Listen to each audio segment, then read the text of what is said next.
আমাদের বাংলাদেশে কাদিয়ানি নামে একদল লোক আছে না নাই? তাদের মসজিদ নাই, নামাজ রোজা করে না, কিন্তু তারা মুমিন না কাফের? আমল করে লাভ কি? কাফের যদি হয় জান্নাত হারাম। কাফের কোনোদিন জান্নাতে যাবে? তো নামাজ পড়তেছে লাভটা কি? ইন্নাল্লাযীনা কাফারু মিন আহলিল কিতাবি ওয়াল মুশরিকিনা ফী নারি জাহান্নামা খালিদিনা ফিহা। যারা কুফর করবে, যারা শিরিক করবে, আল্লাহ বলেন তারা চিরস্থায়ী জাহান্নামী, কোনোদিন জান্নাত পাবে না। তো কাদিয়ানিরা আমল আছে কিন্তু ঈমানটা নাই।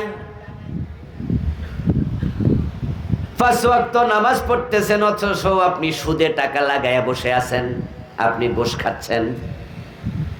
রাসূলুল্লাহর হাদিস শুনুন।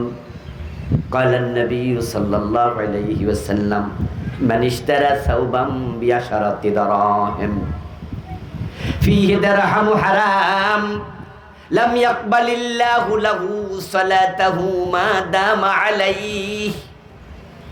যে ব্যক্তি 10 দিরহাম দিয়ে একটি কাপড় কিনল, 9 দিরহাম হালাল, 1 দিরহাম হারাম, 9 এবং 1 সবটা মিলে 10।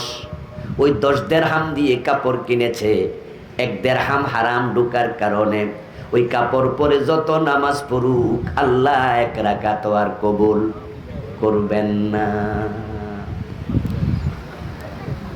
অথচ ঘোষের টাকা দিয়া যায় নামাজ কিনে আর উপর নামাজ পড়ে এমন লোক। হারাম টাকা দিয়া হজে যায়, ঘোষখোর অফিসার হজ করে, সুদের টাকায় হজ করে, সিনেমার নায়ক নায়িকা হজে যায়, যায় না? টাকা কামাইছে সিনেমা কইরা, যে সিনেমা কইরা টাকা কামাইলো, টাকাটা হালাল না হারাম? যাকারার রাজুলা ইউতিলুস সাফারা আশআসা ওয়া আগবারা ওয়া ইয়ামুদ্দু ইয়াদাইহি ইলাস সামা ফায়াকুলু ইয়া রাব্বি ইয়া রাব্বি ইয়া রাbb ওয়া মাতআমুহু হারামুন ওয়া মাশরাবুহু হারাম ওয়া মালবাসুহু হারাম ওয়া গুযিয়া বিল হারাম আন্না ইউস্তাজাবু লিযালিক।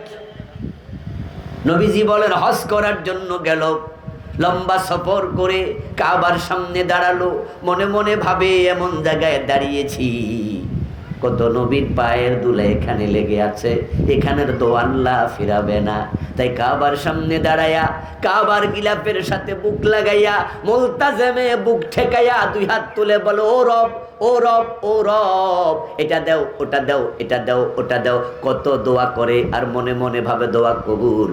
অথচ রাসূল বলছেন তার পেটে হারাম, তার গোশতে হারাম, রক্তে হারাম, এবং যে পানি খাইছে, পানি বিদ্যুতের বিল দিছে, টাকাটাও ছিল। গায়ের জামা কাপড় হারাম, ফান্না ইউস্তাজাবু লিযালিকা। যদি তুমি হারাম খাও, হারামের সাথে তুমি সংযুক্ত থাকো, তাহলে কাবার ভিতরে ঢুকে দোয়া করলো কবুল হবে না।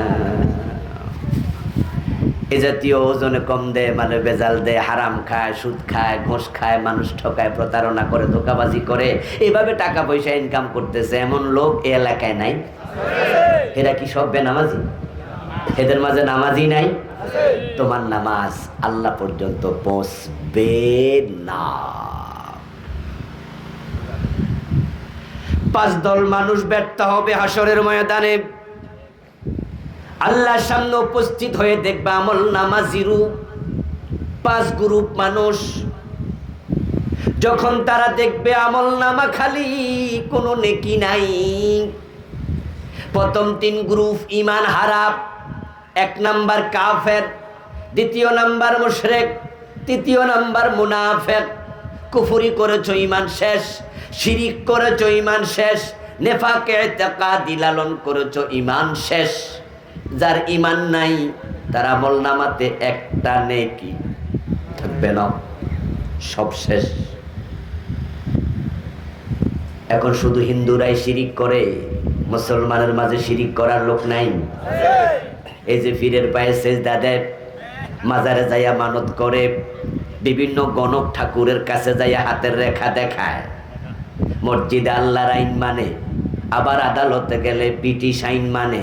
এরকম অবস্থা আমাদের দেশে নাই? এ নামাজিরাই তো করছে এসব। কত রকমের শিরিক। ধর্ম যার যার উৎসব সবার, এই স্লোগান দেওয়ার মতো লোক এলাকায় নাই। ও দোস্ত, ছেলে হোক মেয়ে হোক, দুটি সন্তান যথেষ্ট। বেশি হইলে খাওয়াইব কে? ইমান থাকবে তো? রাজ্জাক হলো আল্লাহ, খাওয়ার টেনশন তোমার। তাহলে যে দুইজন আছে এই দুইজনরে তুমি খাওয়াও, এই জন্য তৃতীয় সন্তান নেও না। খাওয়াইব কেডা? ইমান থাকবে তো? জনগণ সকল ক্ষমতার উৎস, এই চিন্তা বলতেছে, ধারণ করছে, লালন করছে। মাহফিলে এসে পর্যন্ত মাইক হাতে নিয়ে কয়, জনসভায় তো বলেই জনগণকে ফার্ম দিয়া নির্বাচনে জিতে যাবে।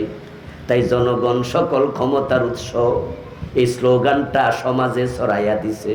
এটা সংবিধানের ভিতরে লিখছে, ঢুকাইছে। যদি ক্ষমতার উৎস আল্লাহ ছাড়া অন্যকে মনে করো, তুমি মুশরিক, ঈমান তোমার শেষ। কত শিরিক, কত কুফর এই সমাজের রন্ধ্রে রন্ধ্রে প্রবিষ্ট। ও দোস্ত, তুমি যদি মুশরিক হও, কাফের হও, মুনাফিক হও, তাহলে তোমার আমল করে কোনো লাভ নাই। মাছ ধরো পরে, ডুলা আগে তালি দেও, ডুলার তলা সারা মাছ ধইরা রাখো না, কোনো লাভ নাই, সারা রাত বেকার যাবে। আমল করার আগে ইমান ঠিক করো।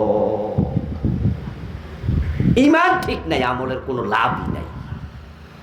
আল্লাহ যখন বলবে যে তুমি তো সূরা কাহফের 103 নম্বর আয়াতের মাথা হাতে পড়ছো, তুমি তো 103 নম্বর আয়াতের মেসদাক, তোমার তো ইমানটাই নাই। আল্লাহ দেখাই দেবে যে এই কারণে ইমানটা নাই।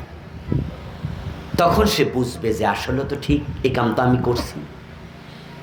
তবে আল্লাহ এটা করলে যে ইমান চায়, আমি এটা জানতাম না। জনগণ সকল ক্ষমতার উৎস, এই কথা কইলে হুজুর ইমান চলে যাইব কি? তখন এটা হ্যাঁ যাবে তো। কেন যাবে জানো? এ কোরআনে যা আছে তার উল্টা চিন্তা করলে ইমান যা। ইমান মানে হলো এই কোরআনের বিসমিল্লাহর বা থেকে মিনাল জিন্নাতি ওয়ান নাসের সিন পর্যন্ত যা আছে এর সাথে কোনো জায়গায় দ্বিমত করা যাবে না।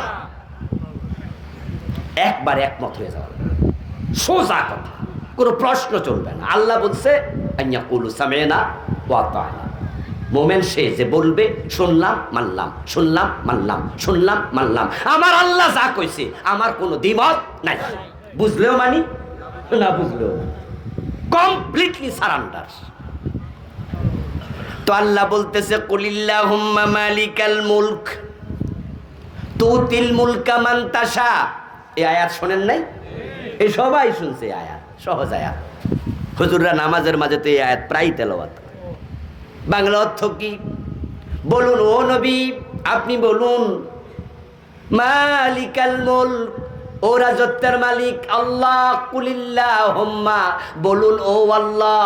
মালিকাল মুলকি, তুমি রাজত্বের মালিক। তুতিল মুলকা মান তাশা, তুমি যাকে চাও ক্ষমতা দাও। তাহলে ক্ষমতা কে দেয়? আল্লাহ। জনগণে।